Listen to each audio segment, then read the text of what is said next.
Students, today we will discuss chapter number 7, cell structure and function, class 8th. All living things carry out basic functions with the help of different organs. सभी जो living things हैं उनके basic functions organs के through ही होते हैं। जैसे respiration है, ये भी हमारे ऑर्गन्स के थ्रू होगी। ब्रीथिंग है, ये भी ऑर्गन्स के थ्रू होगी। डाइजेशन है, ये भी ऑर्गन्स के थ्रू होगी। तो ये सारी चीज़ें जो हैं बॉडी की, ये ऑर्गन्स के थ्रू होती हैं। फिर ये क्रॉसवर्ड पजल को सॉल्व करना है और नीचे ये टेबल जो है ये बॉक्स फिल करने हैं आपको। इसके क्लूज देने हैं। What is the stomach to the digestive system. Stomach क्या है डाइजेस्टिव सिस्टम के लिए? एक ऑर्गन है। जाइलम जो है प्लांट का, ये क्या चीज़ है? जाइलम टिश्यू होता है। Made up of one cellular, जो एक सेल से बने हों उनको यूनिसेलुलर बोलते हैं। जो पूरी प्लांट की बॉडी होती है वो एक ऑर्गेनिज्म है। बिल्डिंग ब्लॉक क्या होती है लिविंग बॉडी का? किसी का भी सेल, ये इसको इसमें फिल कर देना है। Next is cells are called the structural units of organ. Cell को स्ट्रक्चरल यूनिट भी बोला जाता है, मतलब ये स्ट्रक्चर बनाते हैं, ऑर्गन को बनाने में हेल्प करते हैं जो सेल होते हैं। This may be compare to the bricks of a wall. इसको जो कोई भी वाल होती है उसके ब्रिक्स के साथ कंपेयर कर सकते हैं हम। जो ब्रिक्स हैं ये मिलके वाल बनाती हैं, इसी तरह जो सेल होते हैं ये मिलके किसी ऑर्गेनिज्म को बनाते हैं। ये स्टूडेंट्स नेक्स्ट है वेरिएशन इन सेल्स, कि सेल भी वेरी होते हैं। All organisms whether plants, animals और micro organisms are made up of cell. जितने भी ऑर्गेनिज्म हैं सभी सेल से मिलके बने होते हैं। जो सबसे छोटी स्ट्रक्चर और फंक्शनल यूनिट है, स्ट्रक्चर मीन्स जो स्ट्रक्चर बनाने में हेल्प करती है और जो फंक्शन करती है, ऐसे सबसे छोटे यूनिट को बोलते हैं सेल। जो सेल है ये वेरिएशन होते हैं, मतलब अलग अलग तरह के होते हैं। नंबर में भी अलग हो सकते हैं, शेप भी अलग अलग हो सकती है, साइज़ भी अलग अलग हो सकता है। फर्स्ट पॉइंट है वेरिएशन इन नंबर। नंबर अगर डिफरेंट होंगे तो कैसे होंगे? ऑर्गेनिज्म जो होते हैं एक सेल से भी मिलकर बने हो सकते हैं या ज़्यादा सेल से भी मिलकर बने हो सकते हैं। ऐसे ऑर्गेनिज्म जो सिर्फ एक सेल से मिलकर बने होते हैं उनको बोलते हैं यूनिसेलुलर ऑर्गेनिज्म।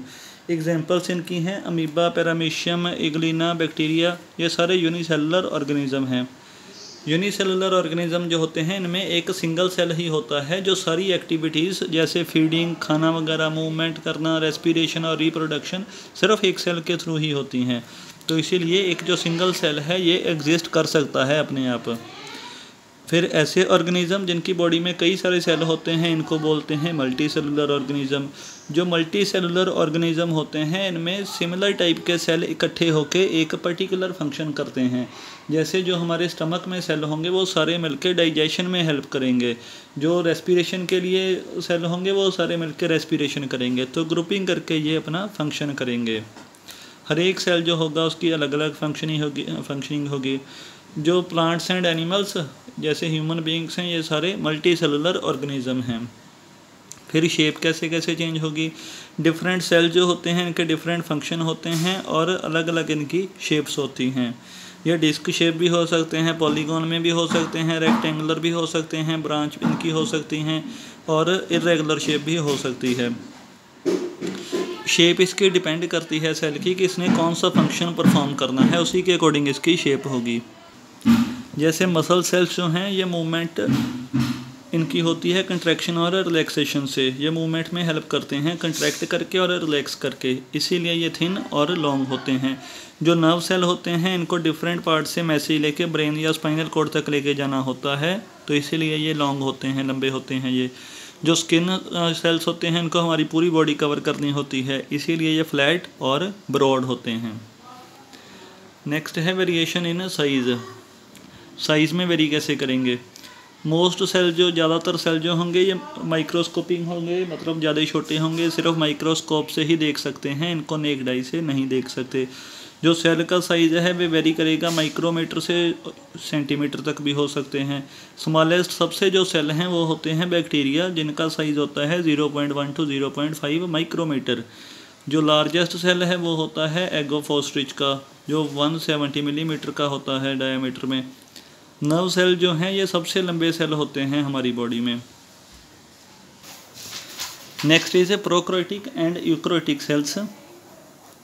जो कई ऑर्गेनिज्म होते हैं उनमें वेल डिफाइंड न्यूक्लियस नहीं होता, इसकी जगह पे उनमें जेनेटिक मटेरियल होता है जो साइटोप्लाज्म में फ्लोट कर रहा होता है। ऐसे फिर सेल्स जिनमें वेल डिफाइंड न्यूक्लियस नहीं होता और एक न्यूक्लियर मेम्ब्रेन भी नहीं होती, न्यूक्लियस के आसपास एक मेम्ब्रेन कवरिंग भी नहीं होती, ऐसे सेल्स को बोलते हैं प्रोकैरियोटिक सेल्स। और जो ऐसे ऑर्गेनिज्म होंगे उनको बोलेंगे प्रोकैरियोट्स। एग्जांपल्स हैं bacteria and blue green algae. Other hand पे अगर देखें, दूसरी साइड पे अगर देखें, तो जिनमें वेल डिफाइंड न्यूक्लियस होगा उनको बोलेंगे यूकैरियोटिक सेल, और जो ऐसे ऑर्गेनिज्म होंगे उनको बोलेंगे यूकैरियोट्स। सभी ऑर्गेनिज्म बैक्टीरिया और ब्लू ग्रीन एल्गाई को छोड़कर ये सारे यूकैरियोट्स हैं। जो वायरसेस हैं दोनों कैटेगरीज में किसी में भी नहीं आते, ना तो यूकैरियोट्स हैं ना प्रोकैरियोट्स हैं, उनकी अलग एक कैटेगरी है। ये इससे आपको एक्टिविटी से पता लग जाएगा। एग में एक येलो पार्ट होता है, ये देख लो, एग में जो ये वाला येलो वाला पार्ट है इसको बोलते हैं साइटोप्लाज्म।